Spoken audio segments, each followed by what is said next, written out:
skal snakke lidt med jer om. Ja. Jeg sad der gæst i huset, der vi boede i Hummeldal Marie. Jeg er født i 1948, og vi flyttede derfra i 1957. 1. oktober 57. Så blev Marie simpelthen nedlagt, og så var der ikke arbejde til min far. Så måtte han bare finde noget andet lavet. Men det du skal ingen problem med, fordi Carlsens Marie i Rønne. Jeg tror nok han kontaktede for, der fik han arbejde med sammen. Så der var en ekstra antal år, tror jeg, 5 års tid. Først kom han så til Østkraft, og han så sluttede sin arbejdsliv. Det var på grund af, at han havde tidscertifikatet. Så ville han en tidspasserende. Det har jeg ikke.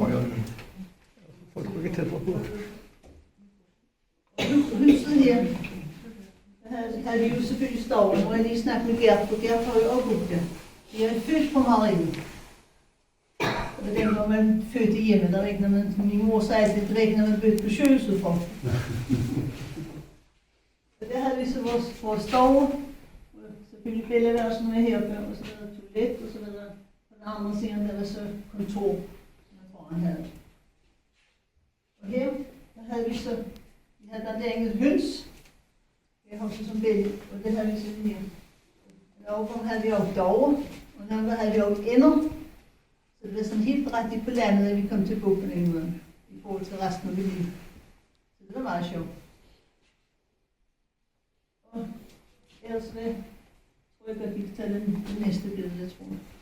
Ja, og der er så familien. Der har jeg ikke været ret gammel, så jeg var der først i 50'erne. Og til venstre sidder så min mor.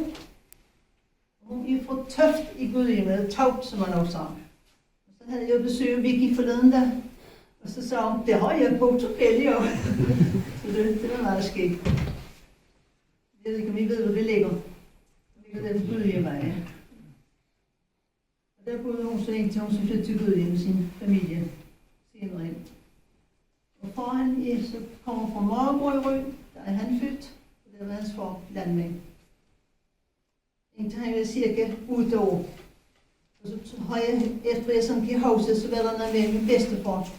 Han var ikke så rask, så han kunne ikke rigtig være landmænd mere. Så fik han så tegnet et hus og bygget det hus i Rød, som de så fik senere hen.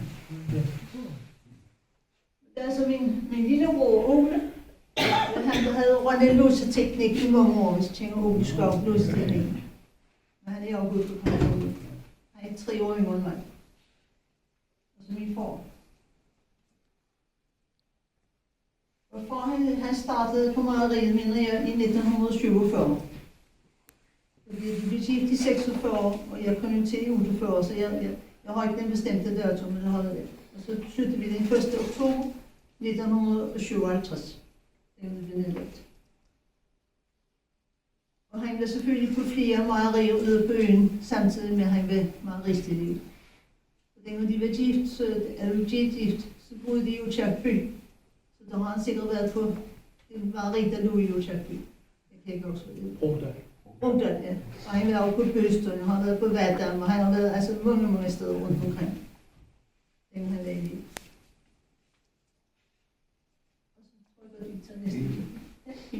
Så tager jeg det billede op. Jeg synes faktisk, at man tager, at det har noget rød og John.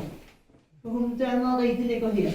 Men kommunegrænsen, den går der. Og det er så Oslo, og det er rød. Det er ikke altid, man tænker på det.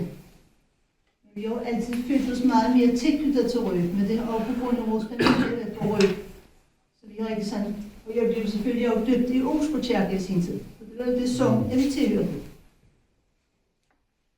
Vi havde også telefonnummer rød nummer 10. Det var ikke noget, jeg ved ikke om det var der centralt i Tagen, eller jeg ved ikke, eller Ungskolen. Ja, men derfor havde vi også rød nummer 10. Det er fortsat Nisodræk.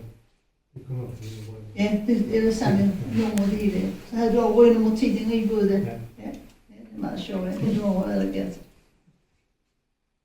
Og så kan I jo se, hvordan det stationen er jo hernede. Og det er lige der er stationen.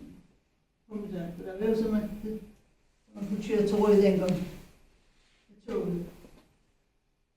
Og så gik jeg også over den vinter. Så var der en brønd, der lå her, en mejeribrønd. her omkring. Det var jo noget, vi skulle køre hen og se på en gang imellem. Og det var dengang, så fik man altid lov at køre med sin far jo.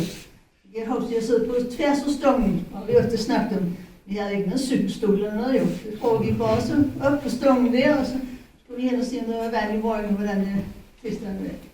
Det var en meget vigtig ting, at der var med nok vand. Det var noget, der brugte meget på marinen. Så tror jeg ikke, der er en specielt der. Risemøller. Hvad så? Ja, Risemøller. Ja, det er Risemøller, ja. Det ligger henne her. Vognerne, dem vi snakkede med. Så det er jo Bjarne Kure Risemøllen. Han er Schømmer.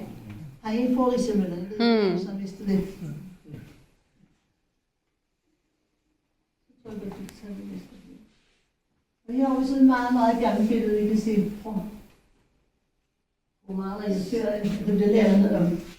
Vi har blandt andet fundet ud af, den der vognporten, den var der ikke på de sidste senere billeder, så der har man noget. Vi ved ikke årstallet. Jo, der står 46. Det har været set sådan ud til et par år på nu. Og så blev det senere over redden ned, sådan så man, vi har haft indvejning lige ingen kør her. Efter jeg kan se. Og maleriet, de solgte jo lidt produkter selvfølgelig. Og der fik far blandt andet præmier for det små, han lavede. Jeg kan huske, at vi havde en medalje liggende, men dem kan man selvfølgelig ikke finde nu, når jeg møder af det. Det er meget sjovt, jeg har set dem. Så der er udstillinger rundt omkring, over på den andre siden af vandet, hvor han så fik præmier for det. Og vi havde også elevboende Axel Kure, som der senere kom på Osteriet. Har I også kendt ham? Ja. Ja. Han blev meget rigst elev hos os. Han må jo altid snakke meget med hverken, så om ham. Og han boede jo der på kostlogiet det hele. Og så havde han sit værelse her på Gavlen på Marie der, på Marieloftet. Og han blev så senere gift med snekkerens, eller hun dør Sherry, en af døtrene der, Elly. Så boede de lige uden for Klemsgrøn i alle år. Jeg ved ikke, om I tænker om det. Meget, meget søde mennesker altid. De er væk begge to i dag.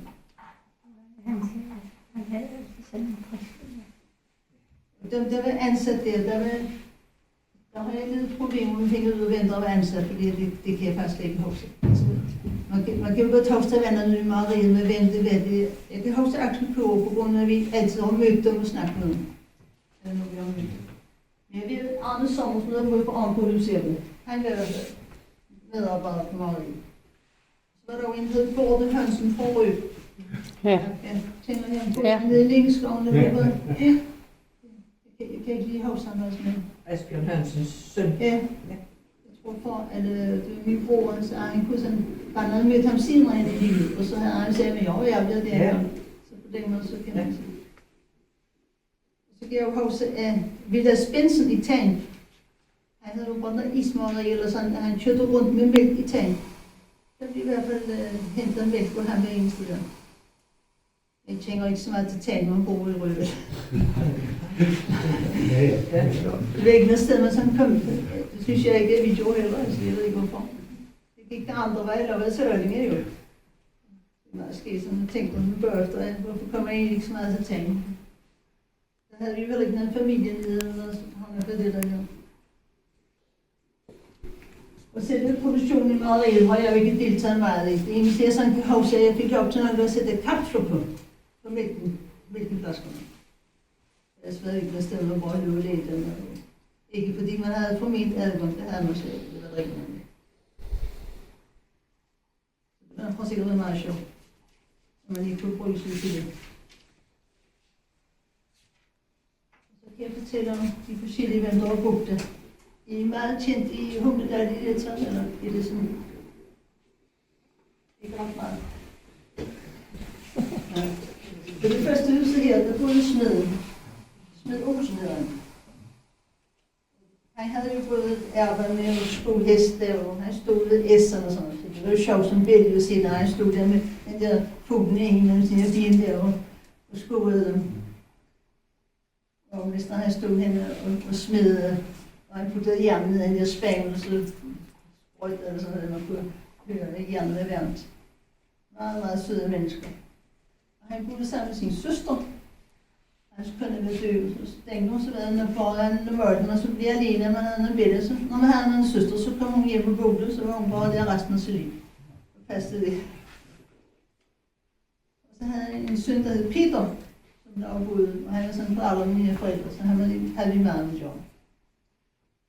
Det skete, når han kom ud, der var jo på. Han havde motorcykel op, det var jo sjovt. Og så kunne han narre til at give sig en tur op med Lyngbo, og bakken ned der, det var jo sket.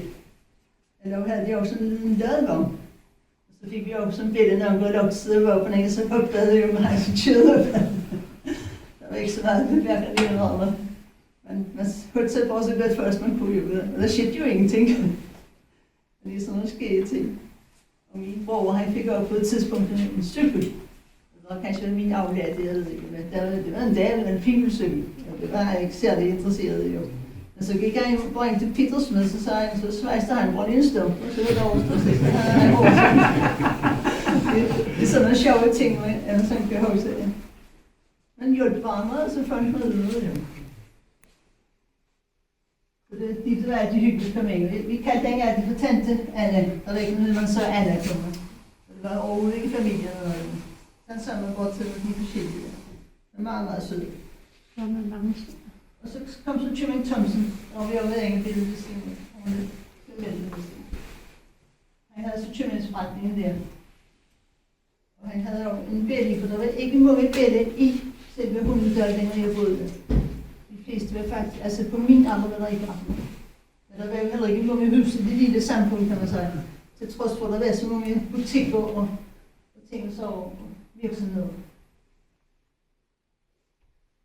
Men han havde her på inden, der havde han givet hos, vi stod og tjekkede på, for han havde sådan en kværn, og han stod og mølede til forbinderne. Om det var en eller anden slags se eller korn eller noget. Det ved jeg så ikke. Men det var meget sjovt sikke også. Ellers så havde han ganske mye købmandsforretning, men der var masser af store gårde rundt omkring. Jeg tror, han havde det meget fint. Han havde sådan døtret et lis, som der sådan var på vores alder. Hvor hun henne i der, det ved jeg så slet. Hun død? Nå. Både hun her, der tænker I også der. Ja. Hun var nemlig far med min bror. Så hun var cirka der fra 51. 1951 må man sige. Men du vil sige, så stod vi nede på hjørnet. Ja. En af mig og snakkede ved herfra. Ja, hold da op, ja. Hun var en af det jo. Ja. Ja. Jeg tror nok, min bror var en lægepladsmed med en, fordi de var hjemlavende. Kan I høre, hvad jeg sagde? Du kan godt snakke lidt på jo. Jeg ved ikke, hvor jo. Nej, så Og så det næste huset her, det var så Karit Mogens, der boede der. Han havde værksted her, og så boede vi der længere. Han lavede dritlerne til mejeriet. hvad laver I? Dritler. Dritlerne? Ja, nemlig. De der sådan noget som unia-tyngler, man skal sige. Ja. Så der hjalp vi jo til, han havde 2 billeder på det tidspunkt, da vi boede der. Ella og Bente, og så kom der senere Jørgen. Men det var efter vi blev flyttet. Han var jeg altså ikke kendt. Men Bente, det hun var næsten bare der var så på 11 eller 11. Der stod vi nok bare for sjov i og satte de der staverne i. Og så havde han et eller andet monster nede i gulvet, og så man skulle sætte staverne i de der dritlerne, så hjalp vi jo lidt til med det. Det var meget skidt. Og han ved, for ikke skal være løn, så var det hans far, der boede her med smeden. Det var hans far. Så det var ikke løn, han ville komme hjemmefra, når han stiftede familie. Og det næste huset her, det var så også en søster til smeden. Så det var en meget, meget stor plads for det album. Det er så Jensen, hun hed Tante Lise, kaldte vi hende, og så hed han Karl Jensen. Jeg ved egentlig ikke rigtig, hvad han lavede, men ved du, hvad han var? Nej, det ved jeg ikke. Jo, jeg sætter han ved Avsbrygger, men jeg har altså undret mig over den ejendom, og det har aldrig haft noget navn. Var det det huset, det tænker du? Ja.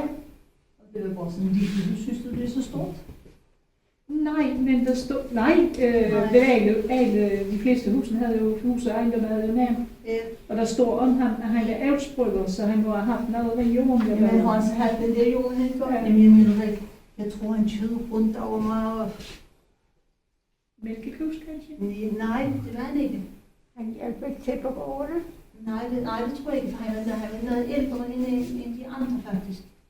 Men den gamle smed, han var jo også gammel jo, altså han var jo heller ikke så. Når hans søn er jo forældre, eller alle mine forældre siger, så har han jo været, de var født der i omkring 1920, så har han jo sikkert været i sidste i 70, eller i 1700. Men du har også fået nemt på huset. Nej, det har aldrig været. Nej. Man kørte rundt og krævede nogle ting op ad det drenge, sådan noget. Det mindes jeg, som om der var noget, han gjorde. Jeg kan ikke huske det. Ja. Det der hed Damly. Nej, Damly ligger oppe ved Lyngborg. Okay, der skal du køre op ad vejen, så kommer Damly til højre, og så ligger Lyngborg på venstre side. Og der boede der støtter. Ja. Tante Lise støtter der, som vi sagde, og Karl Jensen. Hun boede der, hun boede på Damly. Den ligger lige på hjørnet der. Ja, og så kanskje lige så der. Ja. Hun havde jo så Inger. Den blev jo. Ja, hun hed Inger, ja. Passer. Fået lidt bedre. Der var jo masser af billeder der, men de var meget, meget ældre end mig. Jeg har fundet ud af, at det var 7 billeder. Men det var meget almindeligt dengang, det var ikke ualmindeligt i hvert fald. Eller sådan noget. Men der var blandt andet Sjong og Basse, de var sådan knap så gamle. Og de var jo fantastiske, for når der så var sne om vinteren, så havde de lavet en kælke. Altså for mig så er det jo som herfra næsten helt længe i køkkenet jo.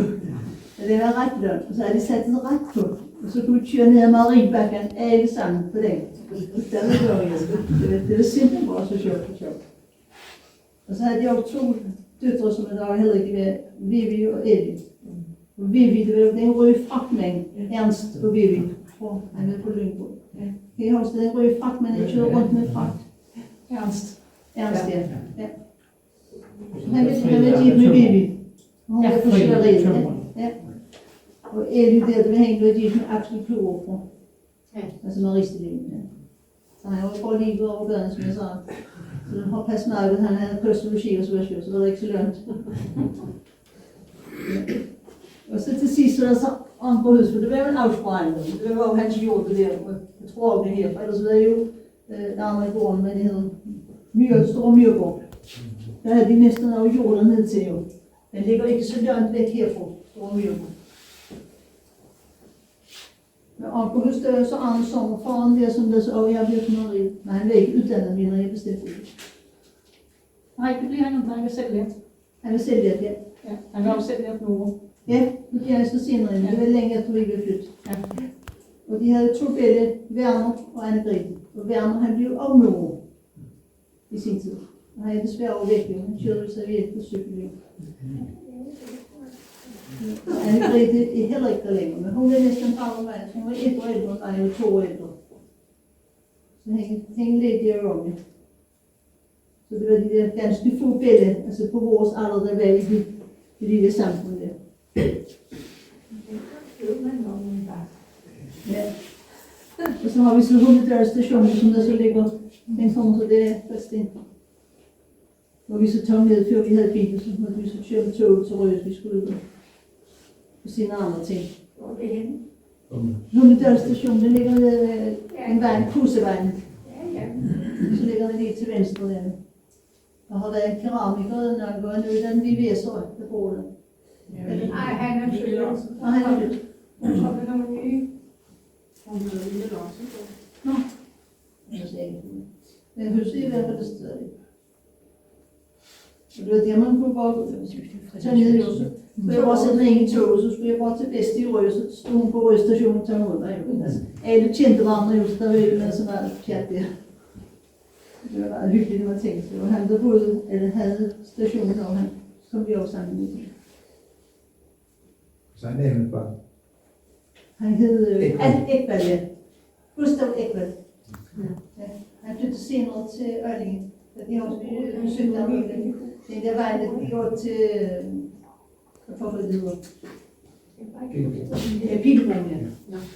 Der boede han der besøgte han. Og han blev jo alene ret tidligt. Jeg elskede det, hvis vi kom jo. Det der, at de spiller kort, og det gør jo sådan noget meget, meget sødt. Der kom nogen her hjem til. Nej, ved stationsforstander. Ja.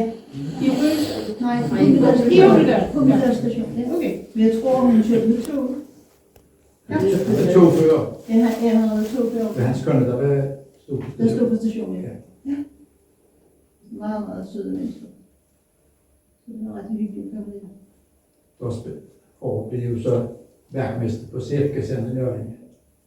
Ekvald, Ja. ja. Ja. Ja. Meget, meget hyggeligt mennesker. Ja. Og så tror jeg, ja, det var det samme år, så det kan man så sige noget med de gamle billeder, vi har overfundet frem.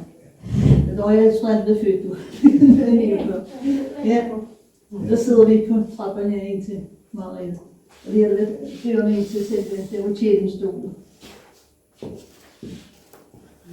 Hvor jeg har set det. Nej. Har siddet ikke i billedet der, hvad jeg sa? Jo, det kan også spille noget. Det var altid så gamle billedet. Nej, Nej.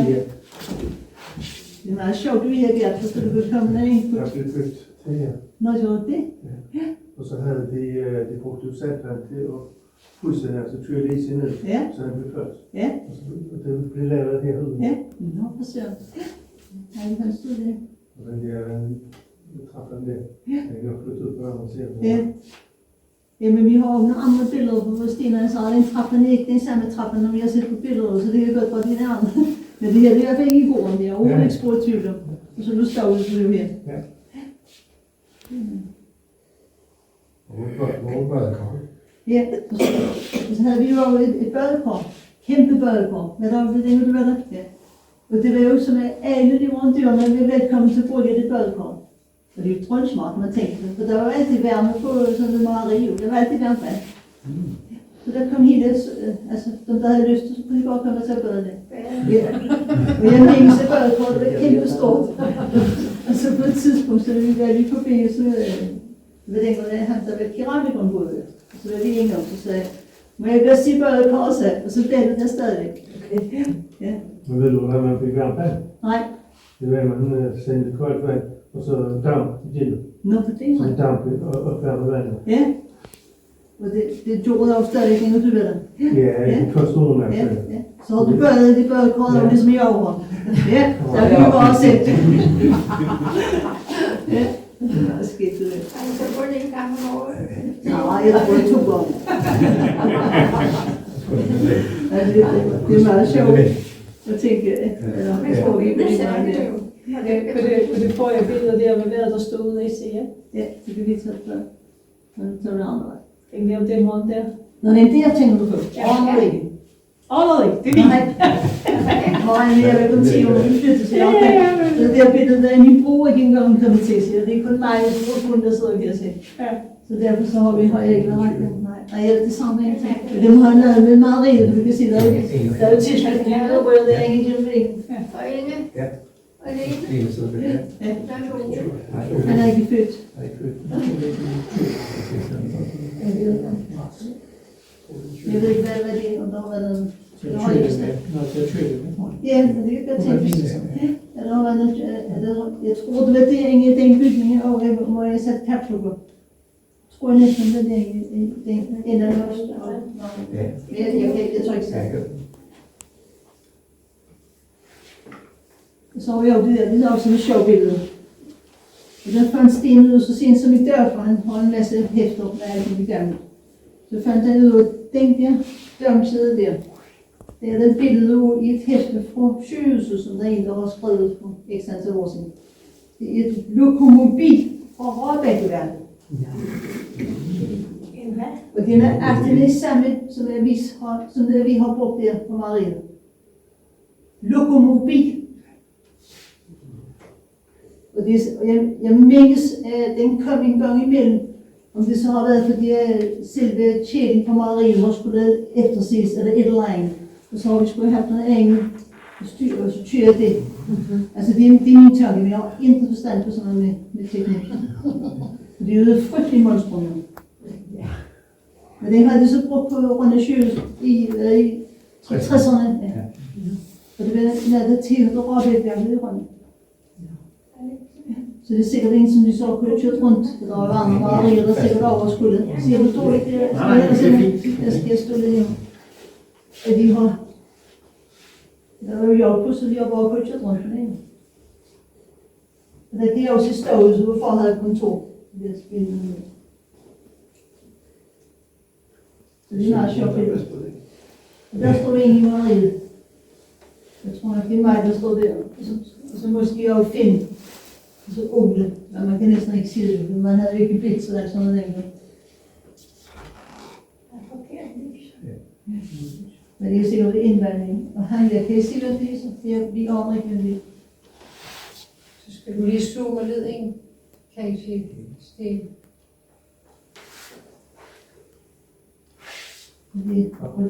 Og der er ikke noget med. Det er i hvert fald ikke, hvad han hedder. Og han der var en meget rigtig liv. Axel Klor. Det er ikke ham.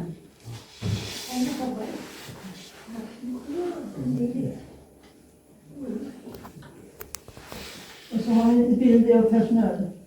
Og der tror jeg bestemt, det er Finn, der stod der. Men jeg ved det ikke. Altså ham som er der boede hos Tanspidsen. Og så havde mine forældre havde så også feriebillede.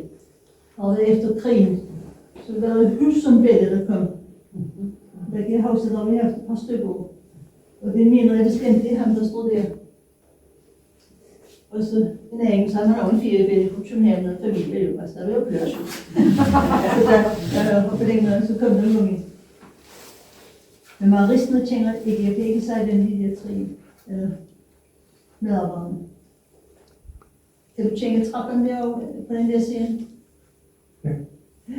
Det er ikke stadigvæk, altså. Nej, det er jo, Ja. når jeg sidder på trappen, trinne på den anden side. Nå, på den anden side.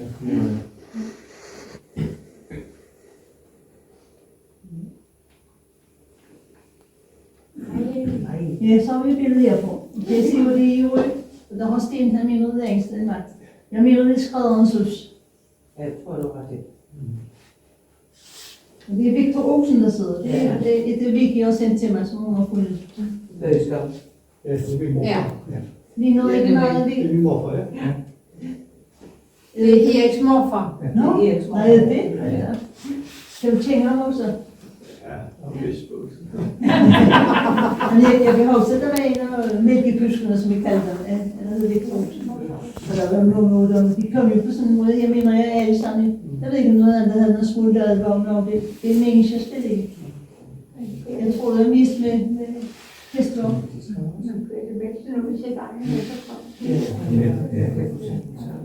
Ja, det kan jeg synes, jeg nok. Ja. Ja, det er det, jeg sagt. Jeg på min dialog, det er skrædderens. Men det er meget, meget skønt billede. Og så er der sne og vinterne, og min bror også en anden dag. Ja, det kan man se. Der synes vi altid, det er sjovt, når på sommeren kom kørende med sådan en stor sneplov. Så der var altid utrolig meget sne, så der var man ingen råd noget at gøre. Når han så kom, så blev der åbnet igen.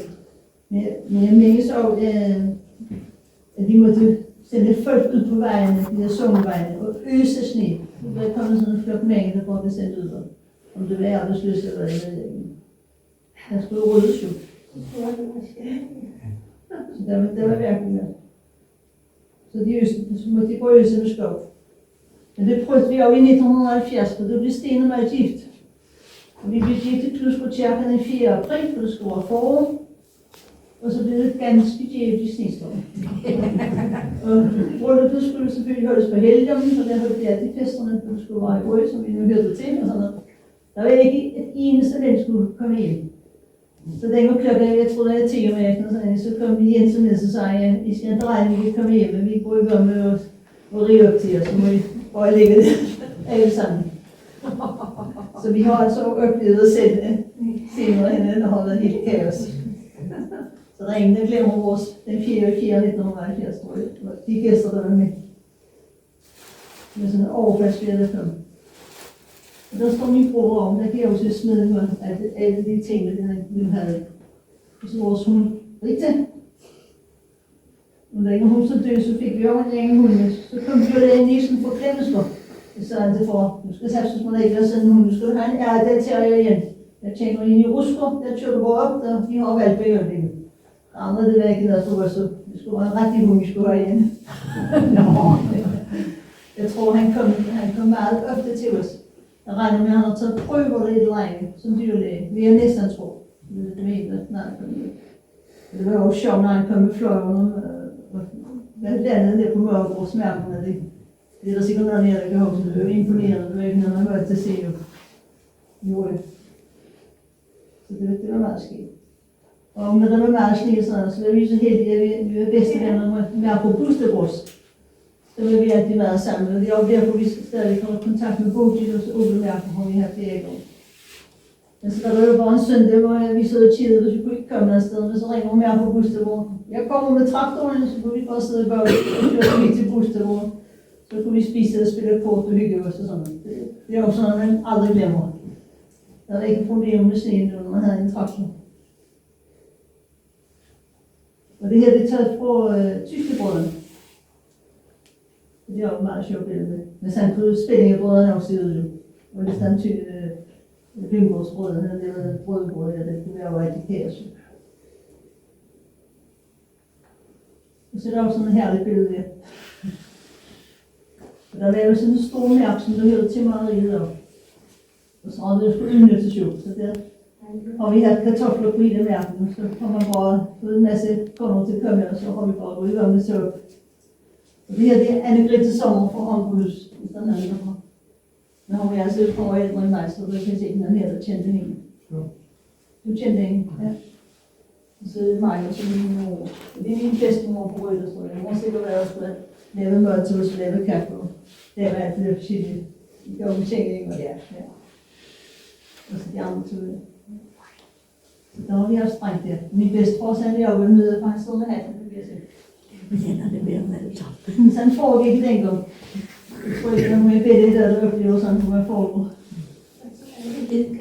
Og det foregår på den måde. Så det var meget hyggeligt og sjovt. Ja, tak skal du sige. Det er lige gode til det. Jo. Jeg tjekker på klokken længere der, så står der en flap.